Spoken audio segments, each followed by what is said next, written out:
네, 나는 정말 그리스도의 향기입니까? 라고 하는 제목으로 말씀을 전합니다. 사도 바울은 고린도전서를 썼을 때와 마찬가지로 고린도후서를 시작하면서도 가장 먼저 자기 자신에 대해서 변호하는 글로 시작을 했습니다. 사도 바울은 편지를 시작하면서 자기는 하나님의 뜻에 의해 그리스도 예수의 사도가 되었다라고 했습니다. 보통 편지를 쓰면 첫 시작은 대부분 상대방에게 안부를 적는 자리인데, 사도 바울은 다른 서신서를 쓸 때도 자기 자신을 변호하는 글로 먼저 시작을 했습니다. 바울이 이렇게 자신의 편지를 썼던 이유는 아주 중요한 이유가 있었습니다. 그 이유는 베드로가 사도행전에서 말했던 사도가 될 수 있는 자격 요건 때문이었습니다. 사도행전 1장 21절과 22절에 기록된 말씀을 보면 예수님께서 하늘로 승천하신 다음 120명쯤 되는 신자들이 모인 자리에서 베드로가 일어나 말하는 장면이 기록되어 있습니다. 그때 베드로는 가룟 유다를 대신해서 사도가 될 수 있는 사람의 자격 요건에 대해서 모인 사람들에게 이렇게 공표했습니다. 그는 요한이 사람들에게 세례를 주던 때부터 예수님께서 우리를 떠나 하늘로 올라가실 때까지 우리와 함께 있던 사람이어야 합니다. 그래서 그 사람이 우리와 함께 예수의 부활을 증언하는 증인이 될 것입니다. 라고 사람들에게 공표했습니다. 그러자 사람들은 유수라고 하는 요셉과 마띠아라고 하는 두 사람을 추천을 했는데, 사도들이 거기에서 기도를 하고 제비를 뽑아보니 마띠아가 뽑힌 것이죠. 특별히 마띠아의 행적에 대해서는 성경에 기록된 바가 전혀 없습니다. 하지만 전승에 따르면 그는 예수님의 70명의 제자들 중에 한 사람이었고 유대에서 복음을 전하다가 돌에 맞아서 순교한 것으로 전해지고 있습니다. 마띠아는 그렇게 해서 순교할 때까지 주님이 세우신 사도로서 믿음의 사람들에게도 권위를 인정받으며 사도의 자리에서 사역할 수가 있었습니다. 베드로의 말을 인간적으로도 풀이할 수 있겠지만 초대교회들이 막 세워지고 자리를 잡고 있던 당시 상황들을 생각해 보면 이는 아주 중요한 기준이 되었습니다. 최근 우리나라에서 문제가 되고 있는 이단 문제들이나 아무런 훈련과 검증 단계 없이 목회자가 된 이들에 대한 문제가 그와 무관하지 않을 것입니다. 설령 모든 과정들을 다 마치고 목회자가 된 사람들도 교회들을 혼란스럽게 하고 교회들을 어지럽게 하는데, 초대교회 당시에는 생각지도 못했던 일 때문에 많은 교회들이 어려움을 겪게 되었습니다. 그러니 사도로서 권위를 인정받고 하나님의 일을 한다라고 하는 것은 아주 중요했습니다. 베드로가 공표했던 사도의 권위가 바로 그것입니다. 그처럼 권위는 공동체를 지켜주는 역할을 합니다. 때론 세상의 잘못된 권위 때문에 사람들이 고통을 당하기도 하고 상처를 당하기도 합니다. 하지만 세상의 모든 조직은 그 권위가 있기 때문에 존재할 수 있는 것이죠. 이곳에 계신 여러분들도 가정에서 아버지와 어머니가 계시기 때문에 부모님의 권위로 가정이 존재할 수 있습니다. 회사에서도 경영자의 권위를 인정하기 때문에 그 권위로 회사가 존재할 수 있는 것이죠. 그러나 바울의 경우는 달랐습니다. 바울은 예수님의 공생의 기간 동안 주님의 곁을 지켰던 사람도 아니었고 오히려 주님의 교회들을 따라다니면서 없애기 위해서 혈안이 됐던 사람입니다. 사도행전 22장 말씀을 보시면 사도 바울이 자신이 부활하신 예수님을 만나기 전의 모습에 대해서 이렇게 전했습니다. 바울은 말하기를 자신은 예수의 도를 따르는 사람들을 핍박하여 심지어는 그들을 죽이기까지 했다고 했습니다. 그리고 여러 회당들을 돌아다니면서 주님을 믿는 사람들을 잡아서 때리고 감옥에 가두었다라고 했습니다. 저는 이 모습을 실제로 이 성전에서 상상을 해보았습니다. 굉장히 끔찍한 일입니다. 그러니 사도 바울이 개인적으로는 아무리 십자가의 주님을 만난 것이 분명하다고 할지라도 바울의 그 두려운 모습 때문에 오히려 사람들은 그를 인정하지 않고 그를 신뢰하지 않았을 것입니다. 이는 바울이 사도로서 하나님의 일을 하는 데 있어서 아주 실제적인 컴플렉스였습니다. 하지만 주님의 생각은 사람들의 생각과 다르셨습니다. 주님은 바울을 거기서부터 사용하셨습니다. 바울이 율법적으로는 너무나도 완전한 사람이었기 때문입니다. 사람들에게 비겁하거나 이해를 구할 필요가 전혀 없는 사람이었기 때문입니다. 모든 일을 해도 당당하고 떳떳하게 일할 수 있는 사람이었죠. 그래서 예수님은 바울을 복음의 전도자로서 사용하기 위해서 사울의 시기를 먼저 겪게 하신 다음 그 다음 십자가의 사람, 은혜의 사람 바울을 만들어 세우신 것입니다. 바울이 이전에는 자기 힘으로 할 수 있었던 모든 일들을 십자가의 사람이 되고부터는 그 어떤 일도 주님의 도우심 없이는 할 수 없는 사람이 된 것입니다. 때로는 사람들에게 자신의 연약함을 보이면서 도움을 청해야 되는 그런 사람이 된 것이죠. 저는 오늘 이 주제에 대해서 말씀을 전하고 싶습니다. 하나님이 사람을 사용하실 때는 그를 가장 약한 곳까지 몰아가신다라고 하는 것이죠. 그리고 그 다음 그가 십자가를 의지할 수밖에 없는 상황까지 이르렀을 때 그때 결국 가서 그를 십자가의 사람으로 사용하신다라고 하는 거예요. 이제 저는 다 함께 본문을 읽으면서 하나님께서 오늘 우리에게 주시는 말씀을 다 함께 전하기를 원합니다. 고린도후서 2장 12절과 13절에 있는 말씀을 다 함께 읽겠습니다. 고린도후서 2장 12절과 13절 말씀입니다. 읽겠습니다. 시작. 그리스도의 복음을 전하기 위하여 돌아와 갔을 때 주님께서 내게 복음을 전할 수 있는 길을 열어주셨습니다. 그러나 나는 그곳에서 내 형제 디도를 만나지 못하여 마음이 편치 못했습니다. 그래서 나는 그곳 사람들에게 작별 인사를 하고 마게도냐로 떠났습니다. 아멘.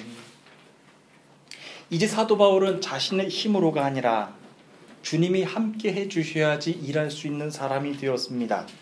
오늘 본문의 시작에서도 사도 바울은 이렇게 적었죠. 내가 그리스도의 복음을 전하기 위해서 드로아에 갔을 때 주님께서 내게 복음을 전할 수 있는 길을 열어주셨습니다 라고 했습니다. 주님께서 내게 복음을 전할 수 있는 길을 열어주셨다라고 했습니다.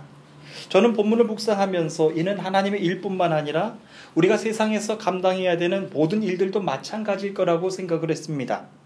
세상에는요, 내 힘으로 할 수 있는 일이 있습니다. 누구의 도움을 받지 않아도 잘 할 수 있는 일입니다. 하지만 똑같이 내가 할 수 있는 일인데도 주님이 그 길을 열어주시고 주님이 그 일을 행하실 때가 있습니다. 여러분, 이 두 가지의 차이가 무엇이라고 생각을 하십니까? 차라리 내가 할 수 없는 일을 주님이 해주시면 참 감사하겠습니다. 그런데 내가 할 수 있는 일인데도 불구하고 주님이 행하시고 주님이 그 길을 앞서 열어주실 때가 있다라고 하는 겁니다. 여러분, 바로 그 이유가 사울의 시기를 먼저 겪게 하신 다음 십자가의 사람 바울로 세우신 이유이기도 합니다. 진짜 십자가의 사람, 은혜의 사람은 내가 할 수 있는 일을 주님께, 할 수 없는 일을 주님께 부탁드리는 것이 아닙니다. 진짜 십자가의 사람은 내가 할 수 있는 일, 할 수 없는 일이 중요한 것이 아니라 주님이 일하시지 않으면 내가 할 수 없습니다 라고 하는 것을 고백하는 사람입니다. 전적으로 주님을 의지하는 사람으로 만드신 것이죠. 본문에서 사도 바울이 말하는 것이 바로 그것입니다. 내가 할 수 있는 일, 할 수 없는 일, 그것이 중요한 것이 아닙니다. 주님이 일하셨기 때문에 내가 그 일을 할 수 있습니다. 주님이 열어주셨기 때문에 내가 그 길로 나아갑니다 라고 고백하는 사람이 되었다라고 하는 겁니다. 하지만 사도 바울이 썼던 바로 그 다음 글을 보면요, 본문은 바울이 그 기쁜 마음으로 쓴 것이 아니라 슬픔과 근심으로 그 편지를 썼다라고 하는 것을 알 수 있습니다. 바울은 편지에서 마음이 편치 못해서 사람들에게 작별 인사를 했다라고 했고, 그리고 마게도냐를 떠났다고 했습니다. 주님이 그 길을 열어주셨고 주님이 자신이 복음을 전할 수 있는 그 상황을 열어주셨는데도 불구하고 자신의 마음이 불편해서 떠났다라고 하는 것이죠. 그 구체적인 이유에 대해서 여러분들이 알기 위해서는 고린도 전서로 돌아가 그 상황을 알고 있어야 하는데요. 일단 본문에서 보면 당시 바울의 마음이 어떤 상태였는지를 알 수 있는 사람은 디도였습니다. 바울이 디도를 만나지 못해서 마음이 편치 못했고 거기서 마게도냐까지 갔다라고 기록을 했습니다. 바울이 그토록 디도를 만나야 했던 이유가 궁금해집니다. 그 이유는 바울이 고린도전서를 쓸 수밖에 없었던 그 일과 문제들이 고린도 후서를 쓰면서도 여전히 해결이 되지 않았기 때문입니다. 바울이 고린도전서를 썼을 때는 생각할 수도 없었던 교회의 문제들이 고린도 교회를 위협하고 있었습니다. 고린도 교회는 지역의 특성 때문에 세워질 때부터 성도들의 부도덕한 생활이 문제로 시작되었습니다. 성도들끼리 법정에서 소송을 하고 고소를 하는 사건들이 있었고요. 교인들 중에서 어떤 사람이 음행을 행한다라고 하는 사실이 바울에게까지 들려졌습니다. 그 음행은 교인들 사이에서도 공공연하게 알려져 있을 정도였는데, 아버지의 아들이 취한 것으로 바울은 매우 구체적으로 성도들을 질타했습니다. 이를 원어의 시제로 보면요, 한 번의 일로 끝난 것이 아니라 지속적이었고 그 음행이 반복적이었다라고 하는 것을 알 수 있습니다. 사도 바울은 이런 일을 세상의 불신자들도 행하지 않는 일이라고 하면서 고린도 교회 성도들을 매우 강하게 질타했습니다. 고린도 교회는 성만찬을 행할 때도 큰 문제였습니다. 오늘날 우리는 성찬을 예식으로 행하지만 당시 초대교회에서는 식사를 직접 나누었습니다. 그런데 그 고린도 교회 안에는 부자와 가난한 사람들이 계층화되어 있었는데 성찬을 나눌 때 참 괴이한 일이 일어났습니다. 함께 어울려 식사를 하지 않는 겁니다. 부자들은 자기들이 먼저 준비해온 음식들을 만찬을 행하면서 배불리 취했지만, 가난한 사람들은 끼니조차 먹지 못해서 성찬을 제대로 행할 수가 없는 문제가 생겼습니다. 교회는 성찬 때문에 계층화됐고 빈부의 격차가 점점 더 심해졌던 것이죠. 이 성만찬에 문제가 있었고요. 여기까지만 보더라도 고린도 교회는 교회로서 유지되는 것조차 참 불안해 보입니다. 그런데 교인들 사이에서 당파 싸움까지 생겼습니다. 여러분들이 잘 알고 계시는 바울파다, 아볼로파다, 베드로파다, 아니다 나는 그리스도파다 라고 하는 이 4개의 당파 문제까지 생겼습니다. 그것 외에도 고린도 교회는 은사를 남용하는 문제, 결혼 문제, 부활을 불신하는 문제, 그리고 우상 제물에 대한 문제, 교회는 정말로 그야말로 해산되기 일부 직전이었습니다. 뿐만 아니었습니다. 이는 바울에게도 큰 타격을 주었는데 바울의 사도권을 사람들이 인정하지 못하겠다라고 들어선 겁니다. 다시 말하면 바울은 사도로서 하나님의 일을 할 자격이 없다라고 하는 사람들이 교회에서 들고 일어난 것이죠. 오늘 본문에서 바울이 주님의 복음을 전할 수 있도록 길을 열어주셨는데도 불구하고 마음이 불편해서 전할 수 없었던 이유가 바로 그것입니다. 바울은 이런 내용을 담아서 혹독한 서신을 에베소에서 썼는데, 그때 디도를 통해서 고린도 교회의 상황을 알아보라고 전하게 했습니다. 그런데 바울이 디도를 기다리는 시간이 지체되었고 당시 에베소에는 폭동까지 일어나는 바람에 더 이상 에베소에 자리를 잡을 수가 없었던 것이죠. 그래서 바울이 직접 드로아에 가서 디도를 만나려고 했던 것인데 디도를 만나지 못한 거예요. 결국 바울은 마음이 상한 채 드로아에서 작별 인사를 하고 마게도냐까지 가게 된 것이죠. 바울은 그 일 때문에 정말로 많이 울었을 것입니다. 교회가 아픔을 당하는 것도 참 슬픈 현실인데 자신이 할 수 있는 일이 아무것도 없는 겁니다.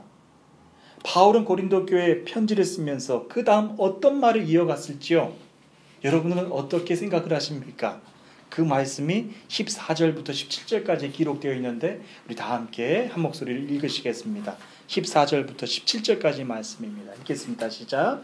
그리스도 예수 안에서 성령을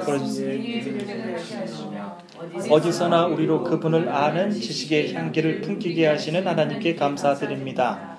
우리는 구원받은 사람들에게나 멸망당하는 사람들에게나 하나님 앞에서 그리스도의 향기입니다. 멸망하는 사람들에게는 죽음에 이르게 하는 죽음의 향기지만 구원받은 사람들에게는 생명에 이르게 하는 생명의 향기입니다. 그렇다면 이 일을 하기에 합당한 사람은 누구겠습니까? 우리는 많은 사람들과는 달리 돈을 벌기 위해 하나님의 말씀을 팔고 다니는 사람이 아닙니다. 우리는 하나님의 보냄을 받은 사람답게 하나님 앞에서 그리고 그리스도 안에서 진실하게 말합니다. 아멘. 바울은 본문을 아마도 울면서 썼을지도 모르겠습니다.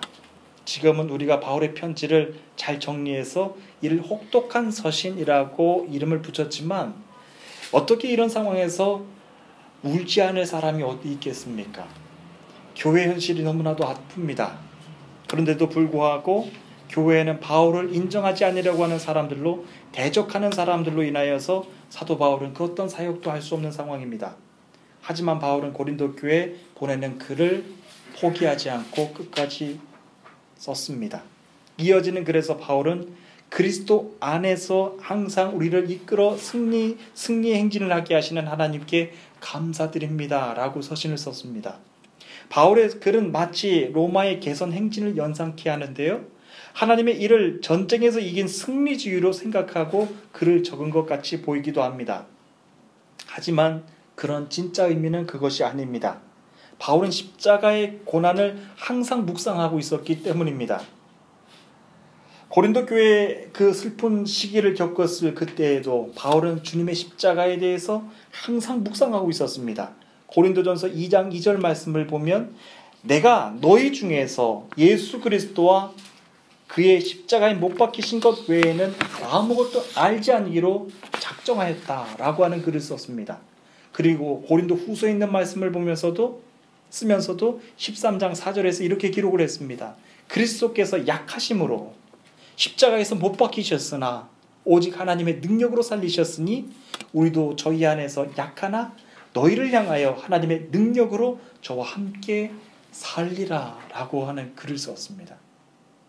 바울은 이제 마지막으로 우리는 하나님 앞에서 그리스도의 향기입니다 라고 하는 글로 이 서신의 마침표를 찍었습니다. 이 한 문장만 보면은 얼마나 아름다운 문구인지 모릅니다.